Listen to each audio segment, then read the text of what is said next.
I don't know if you remember, but I was like, Treya's going to speak. I said that like 3 weeks ago. And then to Treya, and it's not Treya.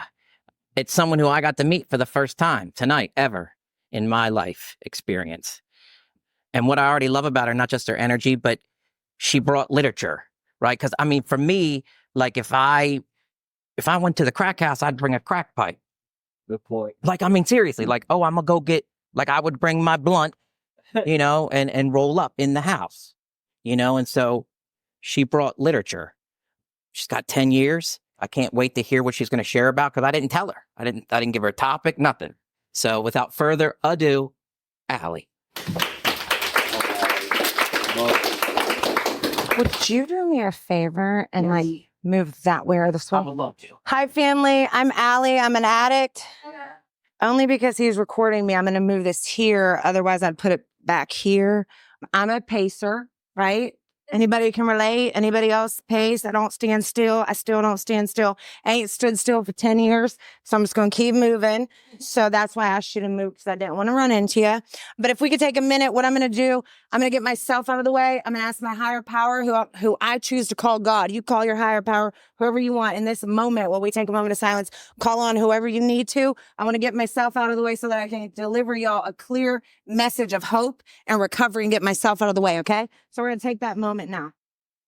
God, grant me the serenity to accept the things I cannot change, the courage to change the things I can, and the wisdom to know the difference just for today. Like I said, family, my name's Alli. I'm a grateful recovering addict. November 30th of 2014, we will celebrate 10 years. And so I say that to y'all because I need y'all to know that the program of Narcotics Anonymous works. It don't have nothing to do with me. It's not to brag. It's not to boast. I specifically remember when I couldn't get 10 days clean or 10 hours clean, and to think that I have 10 years clean, coming up on 10 years. I don't say God willing, I'll have 10 years. I say Alli willing, because my God has always been willing. I'm the one that always gets in the way. I want to specify that wasn't my first clean date, wasn't my second clean date, wasn't my sixth clean date, wasn't my 10th clean date, okay? So after 10 times in rehab, I just stopped counting. So we no longer know how many times I checked into rehab. I just stopped counting at 10 because what it seemed like and what it looked like was I wasn't going to get clean. I wasn't going to stay clean. That's what it felt like. And what I'd always say is every time somebody came in to share their story, I would always say, but she didn't get high like me. Well, she wasn't using like me. Well, she wasn't running the streets like me. Well, she didn't mess up her life like me. I always had all these reasons why they could get clean and I couldn't get clean, right? I always try to find a difference. I was always trying to figure it out. And it was always that you just weren't getting high like me. I was getting big high. When I tell y'all at the end of my road, 19 years of using. Okay, I always say, thank God I don't look like what I've been through. 19 years of using. So when I say that I was at the end of my road, when I say that, I don't mean my parents allowed me to sleep at their house on the couch. I was not allowed on my parents' property. Okay, and when I tried it, they called the police on me. And yes, I would get arrested. Okay, I burned every single bridge in my life. Okay, nobody wanted to be around me. I was a menace to society. When we talk about in the first step that we admitted that we were powerless and my life had become unmanageable, everybody around me knew my life was unmanageable. Okay, the police knew Alli's life is unmanageable. My parents knew, my son knew, everybody around me knew. I was the last one to find out. Okay, I did not know. I just thought to myself, this is what people do. I don't know why, but like in the grips of the disease, the lies that I used to tell myself and actually believe, the insanity that went through my mind when I would be in the trap house and the sun would come up again and I'd be looking, you know what I mean? Because I'm peeping out the window because I think somebody's coming after me because I know that they're after me. You know, and I'm trying to see what's going on. I'm trying to see who's outside. And I'm peeking around corners. And I'm looking out the window. The things that I would tell myself when I'd see that same house at 7 a.m. Here come the wife, and she's getting the kids out the door. And I'd be like, what is wrong with her? How does she do this every day at the same time with no drugs? And I would say, she got to be on something. I just couldn't understand how people were getting through life without drugs. I literally could not wrap my head around that. It just didn't seem real to me. I just thought like everybody's using drugs. They just figured out the way to do it successfully. Let me in on the secret. And so what I'd do is I'd check myself into rehab or I would get arrested, right? One or the other. So I'd stop using, but I could never stay stopped. Could never stay stopped. So I'd check into rehab and then I'd be like, you know what I'm about to do? Here's what I'm about to do. I get real, me and my mind, we get together.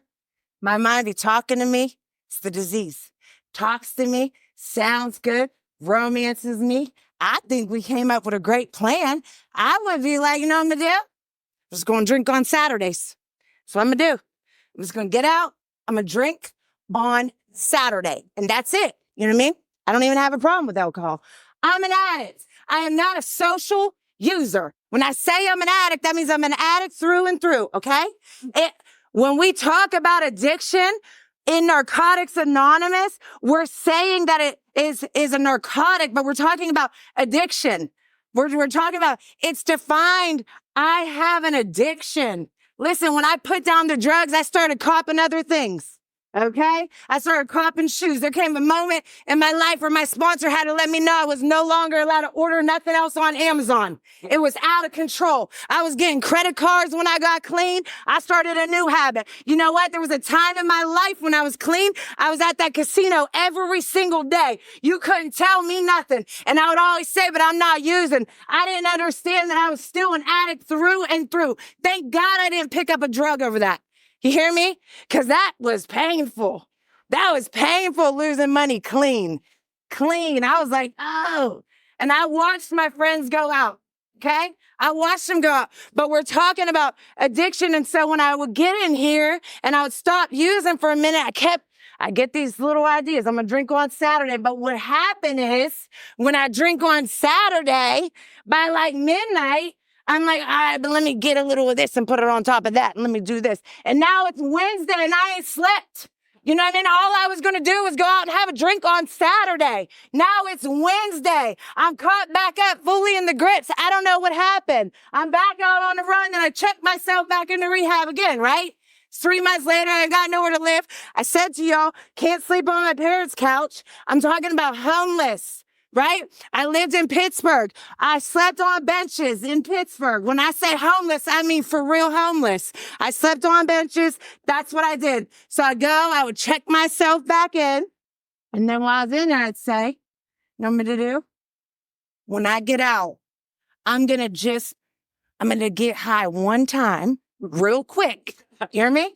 One time real quick. Okay. And then what I'm going to do is, then I'm going to go to the meeting. I'm going to pick up a white key tag, okay?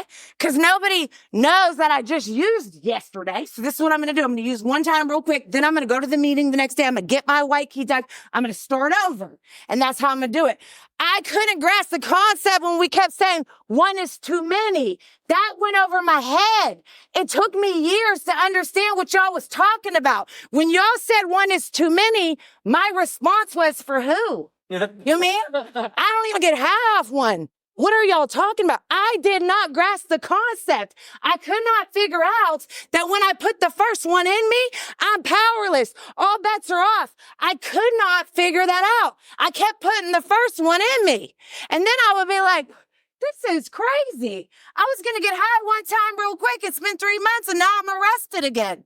This is crazy. And every time I would check into rehab, every single time.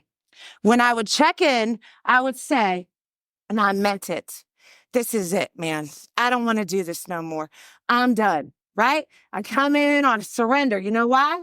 Because I was broken, I was busted, I was disgusted. I hated my life. I hated who I become. I didn't want to do it no more. And so I meant that. But what happened when I got here, I'm a quick forgetter of pain. So I'd be in here and it's me against the disease. The fight is fixed. It is not fair. Let the record reflect. When Alli goes against the disease, she loses every single time. And so I would come in here and I would be like, I'm going to get high. I meant it when I got here. They kept telling me I needed to sit it down for longer. They kept saying, you can't do this little detox. You can't do. They knew me. Remember, 19 years I was using, so I was in and out for a very long time. They kept trying to explain to me I needed more time. I needed to remove myself from the situation for longer. I needed to sit it down. I needed to sit still. I remember people coming in and speaking about it. And you know what I'd say? This is how messed up I was and how caught up in my disease. I used to truly believe if somebody came in and mentioned like a halfway house or a long-term program, I'd be like, this is what I'd tell my roommates. If any of y'all go sign up after this, that speaker's going to get paid. And I believe that some are sicker than others. I was sick when I got here. The last time that I checked into a rehab facility, I did not even go to get clean. I had absolutely no intention on getting clean. My mother got a hold of me. They had made this decision that I was going to die. Right? My family got together. They made this decision that I was about to die out in the streets. And so my mother got a hold of me and said she was going to take me to rehab. She was going to take me to the dope man. She was going to give me money and drop me off at rehab. Now I'm a good little addict. What I heard her say is, I'm going to give you a ride, give you money to the dope man. I'm like, I'm getting high today. I ain't even got to do nothing. I didn't even have to think about nothing. It came to me. I'm like, this is great. Can I come over? Are y'all going to have me arrested? Are you picking me up? What's good? I'm ready to go. She came. She got me. She took me to the dope man. She gave me money. I got high the whole ride to rehab, and she dropped me off. When I was like, what are we doing? She said, you're going to rehab. And I was like, cool. I didn't even care. I was like, I'm so high. Didn't even have to do nothing. And now I got somewhere to sleep. This is good. No intention of getting clean. So if you're here for the wrong reason, you can still leave with the right.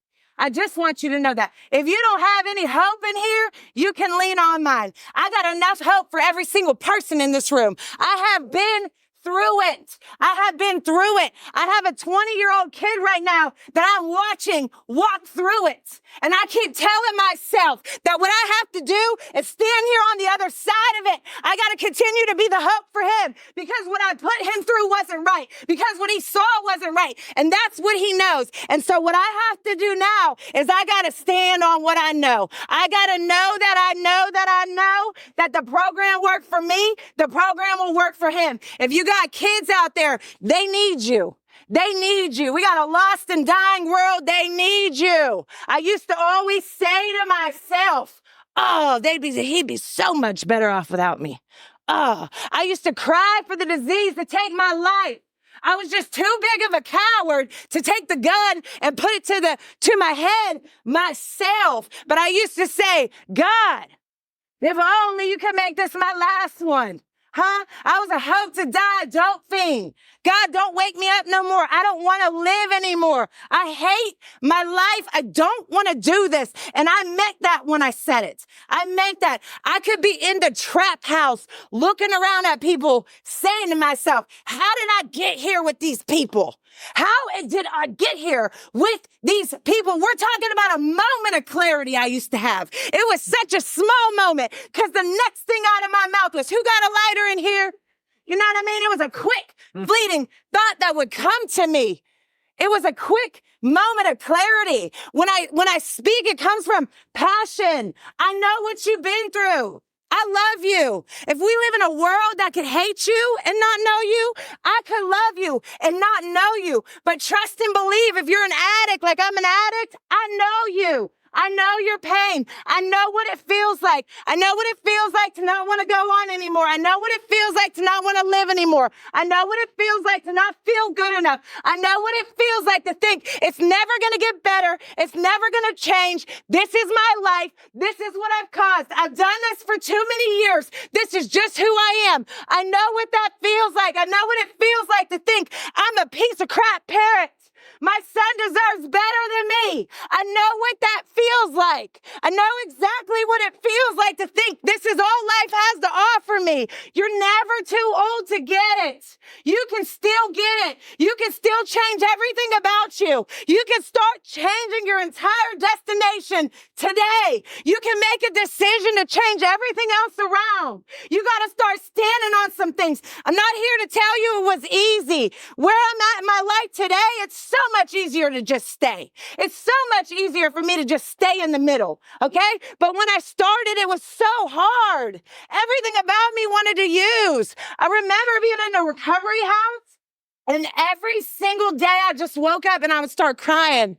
And I would be like, I just want to get high, man. I don't know. I've been getting high for 19 years of my life. I just want to get high. That's what I want to go do. But like, I don't feel like dealing with the consequences no more. For real. That's all it was. I was just so sick and tired of dealing with the consequences. If somebody would have said to me, straight up, if somebody would have said, you can get high on Monday, make it to work on Tuesday, work the rest of the week, and I could have did that, I would have did that. I just can't do that. I don't have an off switch. So I sat there and I would cry. And so my sponsor said, get down to the meeting and share about it every day till you don't feel that way. And then they all know. I came in that meeting and I cried every day for months. It was 3 months solid. I cried every single day. I white knuckled it. I held on to my seat. I kept saying to myself, okay, listen, I'm not going to get high today. Maybe tomorrow, but just not today. That's what I told myself every day for 3 months straight. And there came a day we were sitting at the dinner table in this halfway house. We were all sitting there. We were eating and I jumped up and I was like, guys, today was the first day that I didn't think about getting high when I woke up. I was like, I actually did not think about getting high it just dawned on me and it was dinner time. So that meant it was 5 o'clock. And so that whole time had passed. And that was the first day that I didn't think about getting high. That was 3 months in. And it dawned on me that's how strong my addiction is. Because had I been somewhere else in those 3 months when my disease is like, hey, Alli, hey, Alli, hey, Alli, hey, Alli, come on, we got to go get high. Come on, we got to go. We got to go. Because I listen to my disease. It says, get up and march. I'm out the door. I'm ready to go. It says, we got to get up. I don't even know where we're going, but I'm out the door, y'all. Right? And so I listened to that thing for so long and it sounded good. I remember when I used to tell my kid, I'll be at your basketball game. My kid is 6'5", okay? He plays ball. And so when I would say to him, I'll be at your basketball game, I meant that. Everything inside of me meant that I was going to be there. But when the disease told me we couldn't go, I couldn't go. When we talk about being chained up and locked up and ain't no freedom, I didn't get to make one choice or decision that I wanted to do. Everything was about the next one. Every single thing. I remember when I got clean, my son, when he came to move back in with me, when I say back in, I got a place, and he came to move in with me. And he came and he brought all of these trophies because he had all these trophies from basketball and we were putting them up and we were putting them in his room. And when he went to sleep, I was crying. I was crying. And I called my sponsor and she's like, what's wrong? You should be so happy. Your son's back. And I said, because, we put all these trophies up and I didn't get to see him get one of them. I didn't get to be part of none of that. I didn't get to witness any of that. These are proud moments for him. And I just didn't get to be there. I was like, and she said, that's okay because you get to be there now. You get to show up today. You get to start right now. And I don't know if y'all know, I am loud, okay? So at every single game, I did not care. When I got my job, I let them know, this is my kid's basketball schedule. I can't miss a game. I got to be at every single, I have missed enough for a lifetime. Every single game. If that don't work for you, then I can't work here. Period. I have to be there. And I stood and I was right there in the front and I'm loud and I cheered for him and I made sure that he knew that I was there because this is important to you. This is important to me. Right. And I started to just change little things. My word became for real. If I told you I was going to be there, I was there. If I told you we was going to lunch, we was going to lunch. If I told you I'd pick you up, I picked you up. I started to learn that I could actually be a good person. I could actually be accountable and responsible and dependable. I could actually be a good mom. What I found out, some addicts, we loyal. We just been loyal to the wrong thing. When we switch that up, We are some loyal people, man. We show up and we're go-getters. I was at my job. Let me tell you, they did not want to give me this job. Did not. So I talked to the owner. This is at a car dealership. I let him know that like he needed to give me a shot, right? He was like, all right, I'll let you know. They had like an open interview thing. He didn't call me. I go back the next day. I'm like, hey, Bobby, you didn't call me. I'm gonna need you to get, I need that job. And he's like, well, you know, let me look it over and I'll get back to you. I said, okay. Next day, he didn't call me. Went right back up there. Same thing. I did that with the dope. I did not care who you were. If you had what I needed, I'm going to hunt you down. I was like, screw this. I'm going to start applying this in my life. I went back. I'm like, Bobby, you still ain't call me. He's like, look, be real honest with you. Your record's a little, you know what I mean? You ain't held a job ever. You know, just looking at some stuff. I'm going to hire you at the bottom of the bottom. It's $10 an hour. You're going to be in this business development center taking calls. I said, cool. I just need a shot. Told him straight up, I just need a shot. Cool. Guess what? We started there. I stayed at that job for the last 10 years of my life. There came a moment. I got so many promotions in that place. They gave me the keys to the entire car dealership, 2 of them, matter of fact. Right. And I remember having a moment where they was like coming to give me the keys, and the disease all of a sudden out of left field came right up in there and was like, yo, we could get people big high with all people. And I was like, who said that? You know what I mean? That's not even me no more. But my disease being there just lying away in. I said, you know what I said? Thanks for sharing, but not today. But not today. Give me them keys, right? And so I found out I could be responsible and dependable, and I can show up, and I'm good. I'm good at what I do. And so early in recovery, I found out that and we read about it. We're responsible for our recovery. We're responsible for our recovery. I had to go and get my wisdom teeth pulled. So I was told, bring somebody from the program with you. I'm like, okay, cool. Let them know that you're an addict. Okay, cool. So when we got there, got the paper, I just hurried up and wrote on the top of the paper, before anything else, before my name, before anything else, I'm allergic to all pain meds. Right? Let me get that out the way. Because if I know what starts happening, my disease starts telling me you don't need to let them know you don't need. Did they say you need pain meds? Then you probably need pain meds. They're a doctor. My disease starts talking to me and starts negotiating with me, and I don't know where I'm at on any given day. So let me get it out the way. So I wrote it real big on the paper. The lady called me back. She was like, what do you mean you're allergic to all pain meds? I was like, well, because, I'm a recovering addict. I can't have pain meds. She was like, oh, you're not really allergic. And I was like, And she's like, you won't break out. And I said, no, but this is what'll happen, honey. If you give me some pain meds, when I get up from them, I'm going to knock you out. I'm going to take your purse. I'm going to rob everybody in here. And then I am going to break out some handcuffs when y'all come get me, okay? She said, you know what? Some of them put on here, no pain meds for you. I was like, thank you. But guess what? That's my responsibility to make sure that, she's not responsible for my recovery. I bet you anybody else that writes that on there, she don't even question it. Right? I bet you she just takes it at face value. If you're allergic, then you're allergic. My sponsor one time, very early in recovery, I said, I needed some TVs for my house. I had just moved into my house. I had no TVs, barely had no money. So, you can't sleep, right? You're still partially detoxing. Everything's crazy. Legs are still shaking. You're miserable. All this stuff's going on. I'm scrolling on Facebook. So it is 2:30 in the morning and somebody got TVs on the wall on there. And I'm like, thank you, Lord. Right? I'm like, come on, this is so good. So I messaged the girl. I'm like, I'm going to come get these tomorrow morning. She's like, you got to come right now. If you don't come right now, you can't have these TVs now. I'm like, let me come right now. So I hurry up, go to the trap, get the TVs, come home. I am so excited. I cannot wait to tell my sponsor. Cannot wait. Right? Go in the morning. Oh, no, them TVs worked. Let me tell you. See, I'm like, Jen, guess what happened? She's like, what? I tell her, I'm like, look what God did. He provided what? TV. She said, so you think God sent you to the trap house to buy stolen TVs at 3:00 in the morning? I was like, when you say it like that, no. No, she said, well, who did you call to see if that was a good decision? So I didn't call nobody. That's your problem. Stop talking to yourself, Alli. Yourself gets you high, right? So I started to learn some things. It's like we talk about get a sponsor in this program. I used to always be like, I'm not doing that. That's crazy. I'm grown. No, I don't know how to live life. Period. I did not know how to live life. I knew how to get high. If you needed to get high, ask Alli, okay? I did not know how to live life. I needed a sponsor, right? Find the best one for you. Why? It's like finding the best dope man.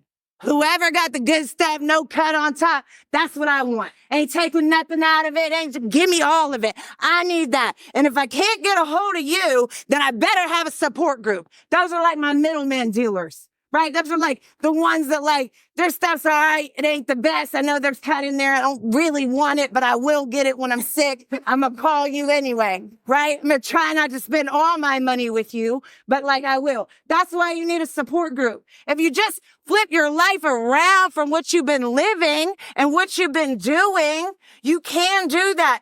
It is possible. It is possible. Things are, it isn't like we come in here and I used to think if I just put down the drugs, that my life would just be so much better. I couldn't figure out I was the whole problem.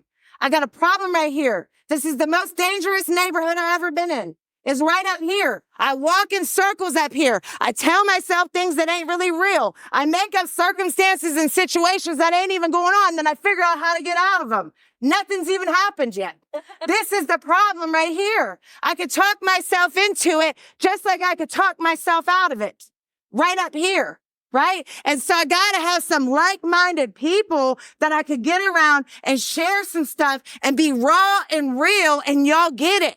Like when I talk about going to jail, you know, like normal people, they don't think that's funny. Like they're like, oh, she's been to jail. We better not, you know, maybe we shouldn't go around her. Maybe we shouldn't send our kids over there. They don't think that's funny. We're just like, oh, you've been to jail? Yeah, that's cool. Like we just go on about our business. We get it. We know each other. I know your pain. I know what you've been through. I also know that you can make a decision today. You've already stopped using. If you want to stay stopped, now it's on you. When you decide to start using again, when you leave here, that's a choice that you decided to make. Because once you've stopped, you ain't going to get no cleaner. You know what my 10 years gets me in the meeting? A seat next to him at the meeting. That's what my 10 years cleans get me. A seat next to you at the meeting. It don't get me nothing else. You know why I keep coming back? Because I don't want to go back out no more. I don't want to get high anymore. I don't want to go back to that. I don't want to live that life anymore. I don't want nobody to have to come pull me out of the gutter no more. I've had it. I've just had it. Right? If you decide that you want to do that, recovery is available to all of us. It's available to us all. It's freedom. It's hope. It's in your hands. It's your choice if you want to be an overcomer. It's up to you. And you can sit and stay in victim mentality for as long as you want. Will this happen to me? Will this happen to me? Will this happen to me too? Well, this happened to me too. And I didn't choose that, but this happened to me too. But guess what? At any point, you could turn the whole thing around. But it's also up to you. So you can stay in victim mentality. And I always tell my sponsees, if you think it's bad now, try adding some dope on top of that equation. Let me know how that works out for you. Let me know if it's better. I have never in my 10 years had anybody come back into the rooms and say, Alli, the streets is good. The dope is good. It's free. You know what I mean? They don't even want money no more. Everything's good. It's real. There's nobody's come back in and said that to me. So I'll just stay where I'm at. I'm Alli. Thanks for letting me show.